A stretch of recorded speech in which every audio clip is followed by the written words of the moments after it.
आज की इस वीडियो में हम ब्रीथ के जितने भी सारे बेसिक चीज होते हैं पूरे अच्छे तरीका से और नॉलेज आपको इतने हो जाएंगे ब्रीथ में कि आप सोच भी नहीं सकते। आप डरते थे ना, सारा खत्म हो जाएगा आज के इस वीडियो में। तो हम पहला ब्रीथ से सीखेंगे कि परिधि और क्षेत्रफल ब्रीथ की क्या होती है, यानी ब्रीथ का क्षेत्रफल कौन होगा और परिधि इसमें कौन सा भाग होगा। उसके बाद त्रिज्या इसमें कौन सा भाग इसका त्रिज्या होगा। उसके बाद इसमें कौन सा ऐसा भाग है जो जीवा कहलाती है और कौन सा ऐसा भाग है जो व्यास कहलाती है। तो सभी चीजों को सीखेंगे, ध्यान से समझिएगा। देखिए सबका जो एक बनाया गया है ब्रीथ, वह एक प्रकार का एकदम गोलाकार है, यानी कि सबका जो साइड है एकदम गोल है। क्या है? गोल है। अब समझिए, हम सबसे पहले समझते हैं कि परिधि क्या होती है। ध्यान से समझिएगा परिधि। मैं कुछ फार्मूला भी आपको बताते हुए आज चलूंगा, ठीक है। तो देखिए ब्रीथ की परिधि क्या होती है कि जैसे आपको ये दिख रहा है, ये लाइन दिख रहा है, यह लाइन, यही ब्रीथ की परिधि होती है, या आप इसको परिमाप बोल सकते हैं। यानी कि ब्रीथ की बाहरी माप को हम परिधि कहते हैं। तो ये लाइन क्या हो गया? परिधि। अब कैसे, मैं थोड़ा आपको समझाता हूं। जैसे आप चक्का देखे हैं, चक्का देखे ना, जैसे गाड़ी का चक्का हो गया, चाहे साइकिल का चक्का, बचपन में चलाते थे चक्का तो एकदम बिल्कुल गोल रहता था। तो गोल तो रहता था, तो टायर जिसको बोलते हैं, तो यह टायर रहता था, लेकिन बीच में जगह खाली रहता था ना, तो वही एक प्रकार का यह टायर है। और यह टायर है, इस पे ऐसे हम लोग मारते थे तो ये चलता था। तो यह तो एक टायर हो गया, यानी कि यह एक ब्रीथ की परिधि। वही जो टायर है ना, वह परिधि हो गया। और टायर के अंदर जो बीच में खाली जगह होता है, जैसे यहाँ पे ये सब खाली जगह है, ये सब जो खाली जगह है, इसको हम ब्रीथ की क्षेत्रफल बोलेंगे। क्या बोलेंगे? ब्रीथ का क्षेत्रफल। यह खाली जगह को क्या बोलेंगे हम? ब्रीथ के क्षेत्रफल। ये खाली जगह, इसमें हम कुछ भी चीजें रख सकते हैं, तो यानी ब्रीथ का हम इसको क्षेत्रफल बोलेंगे। तो समझ गए परिधि किसको कहेंगे? कि जो लाइन यानी बाहरी माप को हम परिधि कहेंगे, और अंदर में जो जगह खाली है उसको हम क्षेत्रफल कहेंगे।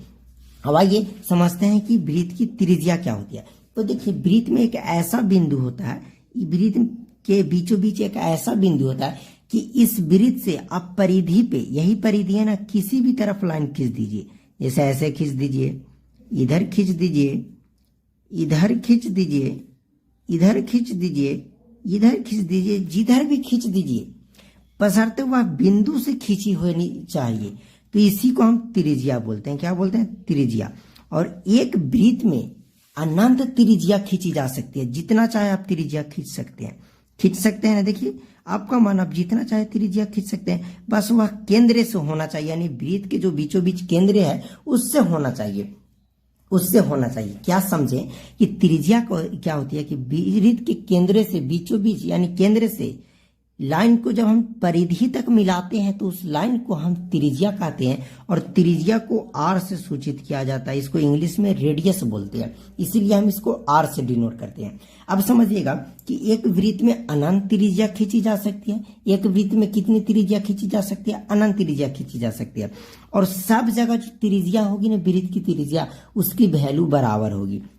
तो आप वृत्त की त्रिज्या समझ गए। इधर भी आप चाहे तो खींच सकते हैं, तो ये त्रिज्या ही कहलाएगी। त्रिज्या, एक वृत्त पर कितनी त्रिज्या खींची जा सकती है? तो आपको बोलना है अनंत।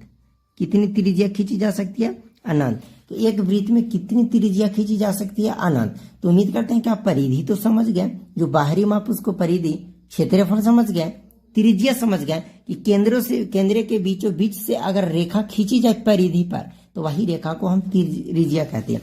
अब समझते हैं जीवा क्या होती है। जीवा कहने का मतलब कि एक ऐसी रेखा जो दो परिधियों को आपस में मिला दे। जैसे यहां से शुरू किए, यहां इसको मिला दिया, और खींच के यहां से यहां ये मिला दिया, यहां से यहां ये मिला दिया, और इसको यहां छोटा, यानी कि अनंत खींची जा सकती है। आपको समझ में आ रहा होगा कि एक वृत्त पर कितनी जीवा खींची जा सकती है? अनंत। लेकिन एक ऐसा जीवा होगा जो यह बीचों बीच, यानी केंद्र के बीचों बीच से होकर क्या होगा? गुजरेगा ना, गुजर गया ना। उसके बाद फिर आप जितने चाहे जीवा खींच सकते हैं। यह सब क्या कहलाएंगे? जीवा। ये सब को हम क्या कहेंगे? जीवा। तो एक वृत्त में कितनी जीवा खींची जा सकती है? अनंत। कितनी? अनंत। कितनी? जीवा अनंत। देखिए ये जो स्पर्श रेखा, यानी कि ये जो वृत्त को बीचों बीच होकर जो रेखा गुजरेगी, वह एकदम खास रेखा है। क्या उसको समझते हैं? तो देखिए मैं आपको बताया कि ये सब आपकी जीवा कहलाती है। क्या जीवा? एक वृत्त पे अनंत जीवा खींची जा सकती है। अब देखिए मैं बोला कि एक ऐसा टाइम आता है कि ये वृत्त के बीचों बीच से होकर गुजर जाती है। तो देखिए अगर इसको बंद कर दे यानी कि यहां से यहां तक यह एक त्रिज्या है कि नहीं, तो बोलेगा बिल्कुल त्रिज्या, क्योंकि स्पर्श रेखा से खींची गई थी, यह एक त्रिज्या है। इधर भी अगर इधर बंद कर दे तो स्पर्श रेखा से इधर खींची, यह भी एक त्रिज्या है। अब देखिए यह जो जीवा है ना, जो केंद्र के बीचों बीच से होकर यानी वृत्त के केंद्र के बीचों बीच से होकर गुजारा, इसी को हम व्यास कहेंगे। क्या व्यास किसको कहेंगे? तो वृत्त के केंद्रों के बीचों बीच से होकर जो रेखा गुजरती है उसको हम व्यास कहेंगे। तो बताइए कि क्या सभी जीवा व्यास हो सकती है? तो बोलिएगा कि यहो जीवा है, यहो जीवा, तो सभी जीवा कैसे व्यास होगा? लेकिन सभी व्यास जीवा हो सकती है, तो स्पर्श रेखा से बीचों बीच होकर खींचनी चाहिए। अब देखिए हम इस तरीका से भी खींच दे इधर से, तो ये भी आपका एक व्यास हो गया। और करें, चलिए हम इधर से इधर खींच देते हैं, ये भी आपका एक व्यास हो गया। यानी कि व्यास होना चाहिए लेकिन वह केंद्र के बीचों बीच से होकर गुजरना चाहिए। तो एक वृत्त में कितने व्यास खींचे जा सकते हैं? तो अनंत खींचे जा सकते हैं। कितने अनंत? क्या समझाया मैं आपको?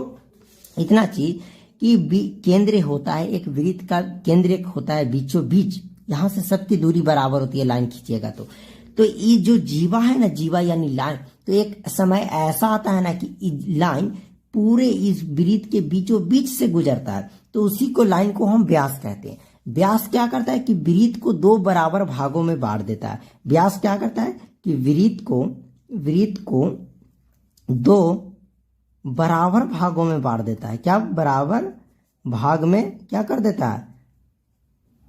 बांट देता है।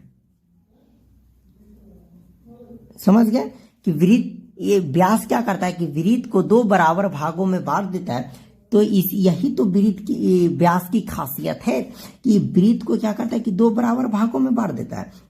जैसे इस लाइन की बात करें, देखिए समझिएगा, इस वाले लाइन को बात करें तो यह लाइन ऐसे काटा कि आधा इधर चल गया और आधा इधर आ गया और दो बराबर भागों में बांट दिया। जैसे मैं क्या करूं, मैं इस गोल ऐसे करूं, ठीक है, जब मैं ऐसे गोल, मान लिया जाए यह गोल है, अब इसको मैं काट दूं तो दो बराबर भाग में ना बढ़ जाएगा, तो क्या वह तो एक व्यास हो गया। तो व्यास ऐसी चीज है, ऐसी रेखा ना कि वृत्त को दो बराबर भागों में बांट देता है। बस आपको यही देखना है कि कौन सी ऐसी रेखा है जो वृत्त को दोनों बराबर भागों में बांट रहा है, तो वह व्यास कहलाती है। क्या कहलाती है? व्यास।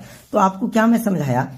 वृत्त की त्रिज्या, परिधि तथा क्षेत्रफल, जीवा, व्यास। अब देखिए कभी भी आपसे कोई पूछ दे कि वृत्त की परिधि का फॉर्मूला, ऐसे तो मैं सारे पार्ट में मैं आपको बताया हूं वृत्त का परिधि क्षेत्रफल का फॉर्मूला, फिर यहां लिख देता हूं कि वृत्त की परिधि पूछ दे तो आपको बताना है 2 पाई आर। आर है वह आपका त्रिज्या की लंबाई जो मैं आपको बोला, क्षेत्रफल होता है पाई आर स्क्वायर। त्रिज्या और व्यास में संबंध होता है क्या कि देखिए एक व्यास में आप बताइए तो कि कितनी त्रिज्या है। तो मान लिया जाए इसी रेखा से बात करें तो इधर एक त्रिज्या हो गया, एक त्रिज्या, यानी एक व्यास में एक और एक दो त्रिज्या है। एक व्यास में कितनी त्रिज्या है? तो बोलिएगा कि दो त्रिज्या है। कितना? त्रिज्या। तो यहां से व्यास बराबर दो त्रिज्या, तो व्यास दो गुना में इसको लेकर आएंगे तो भाग, यानी कि त्रिज्या आर बराबर होता है d/2। व्यास को d से डिनोट करते हैं। व्यास को किस से? d से। त्रिज्या को r से।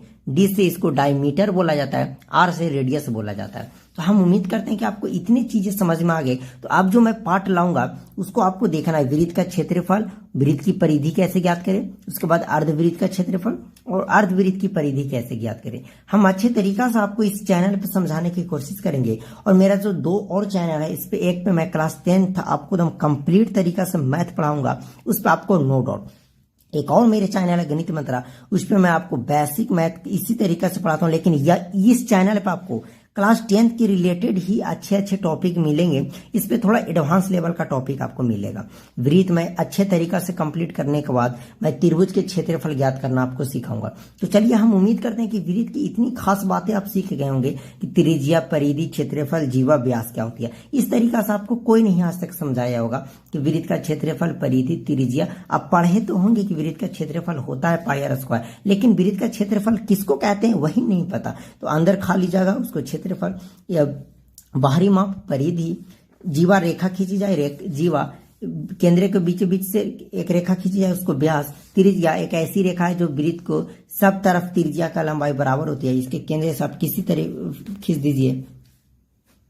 यह क्या करता है कि त्रिज्या क्या करता है, वृत्त के केंद्र से परिधि को मिलाता है। तो चलिए, हम उम्मीद करते हैं कि आज के वीडियो बहुत अच्छा लगा होगा। अगर अच्छा लगा तो एक लाइक कीजिएगा और चैनल को सब्सक्राइब जरूर कीजिएगा अगर न्यू है तो। चलिए, थैंक यू। जय हिंद, जय भारत।